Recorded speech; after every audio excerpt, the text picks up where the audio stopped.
Slot টাইমের থেকে bride late করে বসা সে তো আজকাল কমন প্রবলেম হয়ে গেছে, কি তাই তো? কিন্তু তারপরেও যদি দেখো ব্রাইডের কোনো আক্ষেপ নেই, কেমন লাগে বলো তো? সো হ্যালো এভরিওয়ান, কেমন আছো সবাই? আশা করি ভালো আছো। আজকে আমার লোকেশন ছিল রাজনগর থেকে ভেতরে দামোদরপুরের দিকে, যেখানে যেতে হলে একটা সুন্দর বাঁশের পোল পেরিয়ে যেতে হয়, যেটা দিয়ে যাওয়ার সময় জলটা এমনি নোংরা কিন্তু দেখতে পুরো কাঁচের মতো পরিষ্কার, নিচ পর্যন্ত সব দেখা যাবে। যা বেরিয়ে চলে গিয়েছিলাম ব্রাইডের লোকেশানে। আর এখানে আমি ব্রাইডের সাথে কথা বলে নিচ্ছিলাম যে তুমি কতক্ষণে ফ্রি হবে, যেহেতু তখনও ব্রাইডের এখনও হলুদ আসেনি, তারপর গায়ে হলুদ হবে, নান্নিমুখ হবে, দেন সে বসবে।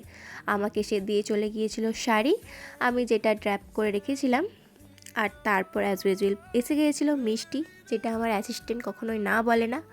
তারপর দিয়েছিল রোজ, যেগুলো ঠিক করে রাখার জন্য ওকে বলেছিলাম গাজরা বা চেন নিতে, যেটা ও কিছুই পাইনি, তাই রোজগুলো নিয়ে আমি দেখে নিচ্ছিলাম যে ঠিকঠাক আছে কিনা। আর রোজগুলো সত্যিই খুব ভালো দিয়েছিল।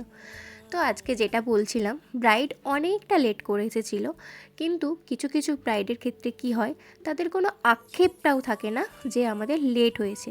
কিন্তু আজকের আমার ব্রাইড ছিল খুব ভালো, খুব ভালো বললেও খারাপ হবে, কারণ ওর মধ্যে আমি এটা দেখতে পাচ্ছিলাম যে ও যতটা লেট করছে, ও অবশ্য নিজে লেট করছিল না, ও চাইছিল যতটা সম্ভব তাড়াতাড়ি করা যায়।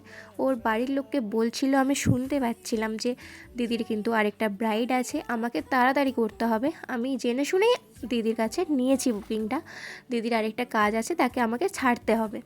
তো এটা শুনে আমার খুব ভালো লাগছিল, কারণ আজকালকার কিছু কিছু ব্রাইড থাকে যারা জানে যে আরও একটা ব্রাইড আছে বা কাজ আছে, তারা জেনে শুনেই বুকিং নেয়। অবশ্যই আমরা জানিয়ে বুকিং নিই, কিন্তু তারপরেও তাদের কোনো আক্ষেপ থাকে না, বা তাদের কিছু মনেও হয় না যে আমাদের লেট হচ্ছে, তাড়াতাড়ি করা উচিত।